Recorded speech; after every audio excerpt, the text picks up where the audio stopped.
नमस्कार प्रिय साथियों, आपका स्वागत है पॉजिटिव पल्स पर, जहां हर कहानी में छुपा है सीख और प्रेरणा का अनमोल खजाना। आज हम आपके लिए लाए हैं एक अद्भुत पौराणिक कथा, जो न सिर्फ रोचक है बल्कि जीवन के गूढ़ रहस्यों को भी उजागर करेगी। तो जुड़िए हमारे साथ और जानिए इस कथा के माध्यम से वो ज्ञान जो आपको सकारात्मकता और आत्मबोध की ओर ले जाएगा। बहुत समय पहले देवताओं और असुरों के बीच एक भीषण युद्ध चल रहा था। असुरों का राजा रक्तवज्र अपनी कुटिल नीतियों और छल कपट से देवताओं को बार बार परास्त कर देता था। उसके पास एक विशेष वरदान था, जब तक वह असत्य नहीं बोलेगा तब तक उसे कोई पराजित नहीं कर सकता। इंद्र, जो देवताओं के राजा थे, इस संकट से उबरने का कोई उपाय ढूंढ रहे थे। उन्होंने भगवान विष्णु से सहायता मांगी। विष्णु ने कहा, सत्य की परीक्षा ही तुम्हें इस युद्ध में विजय दिला सकती है। इंद्र समझ नहीं पाए कि यह कैसे संभव होगा, लेकिन वे विष्णु की बातों पर भरोसा करते हुए अपनी रणनीति बनाने लगे। इस बीच एक साधारण ब्राह्मण युवक सत्यसेन अपने गांव में सत्य और धर्म के मार्ग पर चलने के लिए प्रसिद्ध था। उसका मानना था कि सत्य ही परम धर्म है।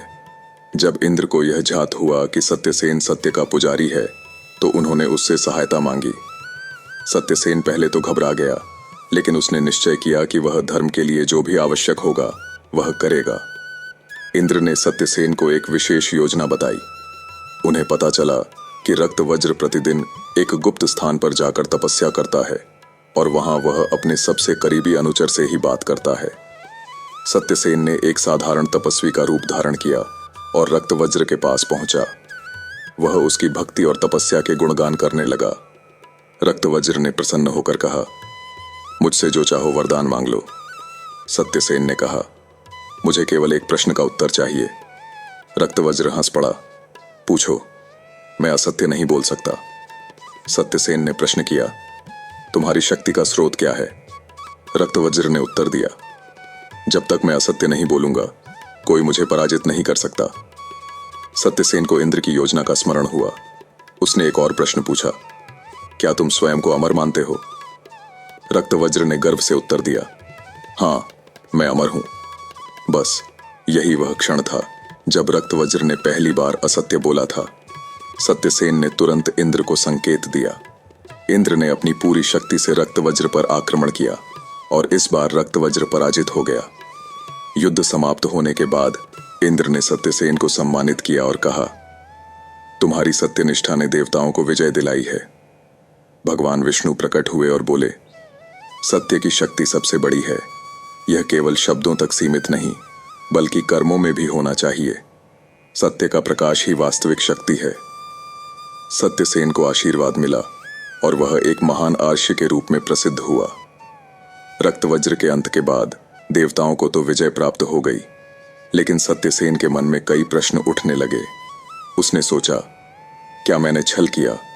क्या किसी को पराजित करने के लिए उसकी कमजोरी का उपयोग करना उचित था? वह इन प्रश्नों के उत्तर खोजने के लिए तपस्या करने लगा। कई वर्षों तक कठोर तपस्या करने के बाद भगवान विष्णु पुनः प्रकट हुए। उन्होंने कहा, हे सत्यसेन, तुम्हारे मन में संदेह उत्पन्न हुआ है।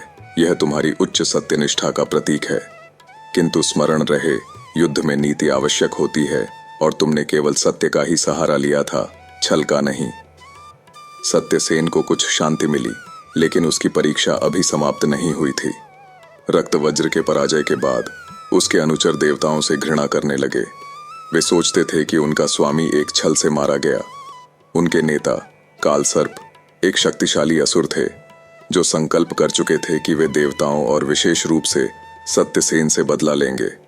कालसर्प ने एक कुटिल योजना बनाई। उन्होंने अपनी मायावी शक्तियों से सत्यसेन के गांव में एक ऐसा जादू फैला दिया कि वहां रहने वाले लोग धीरे धीरे असत्य बोलने लगे। पहले वे छोटी छोटी बातें छुपाते, फिर झूठ बोलने लगे और अंततः धोखा देना उनकी आदत बन गई। सत्यसेन जब तपस्या से लौटा तो उसने देखा कि उसका गांव पूरी तरह बदल चुका है। लोगों के रिश्ते बिगड़ चुके थे, व्यापारियों ने बेईमानी शुरू कर दी थी और सबसे दुखद बात यह थी कि अब सत्य का कोई मूल्य नहीं रहा। सत्यसेन ने गांववासियों को समझाने की बहुत कोशिश की, लेकिन वे उसकी बातों को टालने लगे। तब उसने निश्चय किया कि वह स्वयं इस बुराई को समाप्त करेगा। सत्यसेन ने एक योजना बनाई।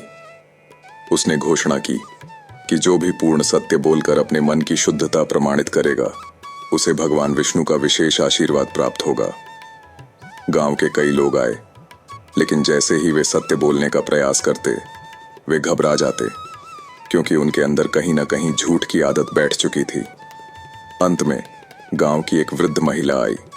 उसने कहा, मैं अपने पुत्र से प्रेम करती हूँ, लेकिन मैंने कभी स्वीकार नहीं किया कि मैं उसे अधिक प्रेम करती हूँ और अपनी बहू के साथ अन्याय करती हूँ। यह असत्य था। जैसे ही उसने यह स्वीकार किया, पूरा गांव चकित रह गया।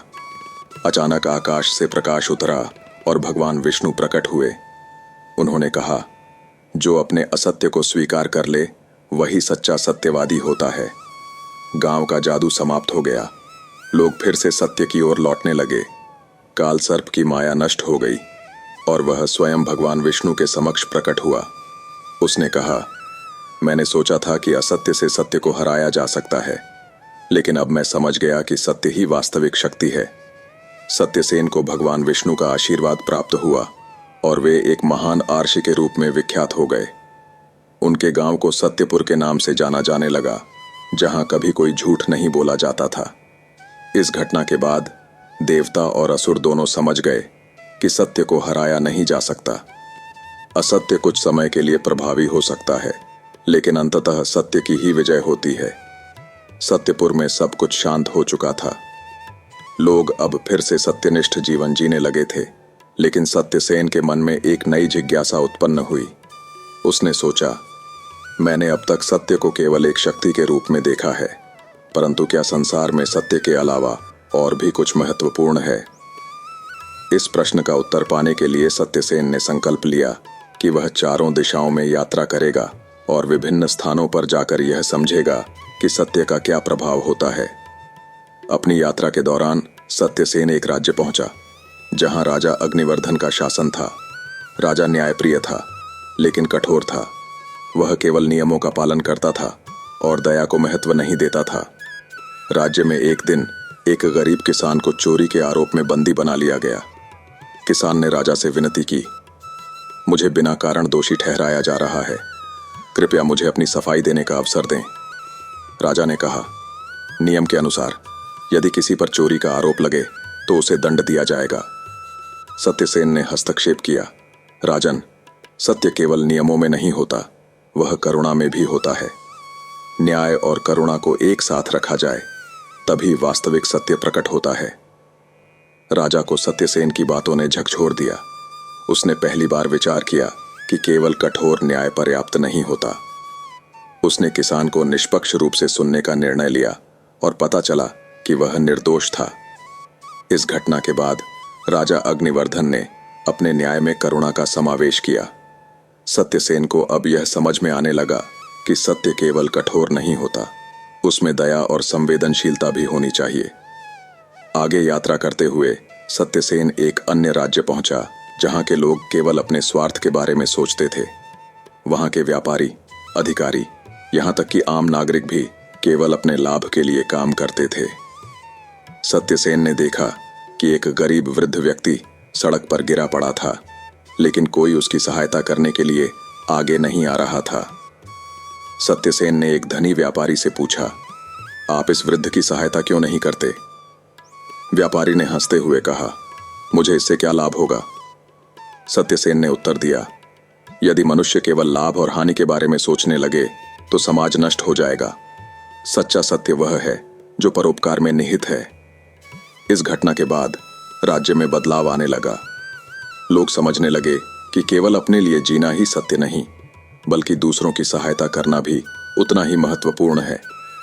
कई वर्षों की यात्रा के बाद सत्यसेन सत्य के नए स्वरूप को समझ चुका था। वह जान गया था कि सत्य केवल नियमों और कठोर न्याय में नहीं होता, उसमें करुणा भी होनी चाहिए। सत्य केवल स्वार्थ तक सीमित नहीं होना चाहिए, उसमें परोपकार का भाव भी आवश्यक है। सत्य केवल बाहरी दुनिया में नहीं, बल्कि आत्मा की शुद्धता में भी निहित है। अब सत्यसेन वापस सत्यपुर लौट आया, लेकिन वह अब केवल एक साधारण तपस्वी नहीं था, वह एक सच्चा ज्ञानी बन चुका था। जिसने सत्य के गूढ़ रहस्यों को समझ लिया था। भगवान विष्णु पुनः प्रकट हुए और बोले, हे सत्यसेन, तुमने सत्य का सबसे गूढ़ स्वरूप समझ लिया है। अब यह तुम्हारा कर्तव्य है कि इसे पूरे संसार में फैलाओ। सत्यसेन ने भगवान को प्रणाम किया और सत्य की शिक्षा को जन जन तक पहुंचाने के लिए संकल्प लिया। वह पूरे जीवन सत्य, करुणा और परोपकार की शिक्षा देता रहा और अंततः दिव्य लोक को प्राप्त हुआ। सत्यसेन अब एक महात्मा के रूप में प्रसिद्ध हो चुके थे। उनके विचारों ने न केवल सत्यपुर बल्कि अन्य राज्यों के लोगों को भी प्रभावित किया था। उनके ज्ञान और करुणा के कारण दूर दूर से लोग उनसे सीखने आते थे। लेकिन जैसे जैसे सत्यसेन की ख्याति बढ़ी, कुछ स्वार्थी लोगों को यह असहज लगने लगा। कुछ राजा जो झूठ और छल से अपने राज्य चलाते थे, सत्यसेन की शिक्षाओं से भयभीत हो गए। उन्होंने साजिश रची कि सत्यसेन को बदनाम किया जाए। एक कपटी मंत्री दुष्टकर्मा ने एक योजना बनाई। उसने राजा से कहा, यह सत्यसेन केवल दिखावे के लिए सत्य की बातें करता है, लेकिन क्या आपने कभी इसकी परीक्षा ली है? राजा को संदेह हो गया। उसने सत्यसेन को दरबार में बुलाया और कहा, यदि तुम वास्तव में सत्य के पुजारी हो तो हमें यह बताओ कि तुम्हारे जीवन का सबसे बड़ा सत्य क्या है। सत्यसेन ने मुस्कुराते हुए कहा, सबसे बड़ा सत्य यह है कि यह संसार नश्वर है, परंतु सत्य और धर्म अमर हैं। राजा ने फिर पूछा, यदि तुम्हें असत्य बोलने पर मजबूर किया जाए तो क्या तुम झूठ बोलोगे? सत्यसेन ने शांत भाव से उत्तर दिया, यदि असत्य किसी का भला करने के लिए हो तो वह सत्य से अधिक महत्वपूर्ण हो सकता है, परंतु यदि असत्य किसी को हानि पहुंचाने के लिए हो तो वह घातक बन जाता है। राजा इस उत्तर से प्रभावित हुआ, लेकिन दुष्टकर्मा को यह स्वीकार नहीं था। उसने सत्यसेन पर झूठे आरोप लगाए और कहा, यदि यह वास्तव में इतना महान है तो इसे अग्नि परीक्षा से गुजरना चाहिए। राजा ने आदेश दिया कि सत्यसेन को अग्नि में प्रवेश करना होगा। सत्यसेन मुस्कुराए और बोले, यदि मैंने जीवन भर सत्य और धर्म का पालन किया है तो यह अग्नि मुझे कोई हानि नहीं पहुंचाएगी। सत्यसेन बिना किसी भय के जलती हुई अग्नि में प्रविष्ट हुए। लेकिन जैसे ही उन्होंने अग्नि में कदम रखा, एक चमत्कार हुआ। अग्नि एक सुंदर कमल की झील में परिवर्तित हो गई। सभी लोग स्तब्ध रह गए। राजा ने समझ लिया कि सत्यसेन वास्तव में एक महात्मा है और दुष्टकर्मा की साजिश का पर्दाफाश हो गया। भगवान विष्णु पुनः प्रकट हुए और बोले, सत्य कभी नहीं जलता, कभी नष्ट नहीं होता। यह अमर है और इसका प्रकाश सदा बना रहेगा। सत्यसेन को दिव्य लोक का आशीर्वाद मिला और उन्होंने अपने शेष जीवन को सत्य, करुणा और धर्म के प्रचार में समर्पित कर दिया। सत्यसेन के जाने के बाद भी उनकी शिक्षाएं अमर रहीं। सत्यपुर सदा सत्य और धर्म का केंद्र बना रहा।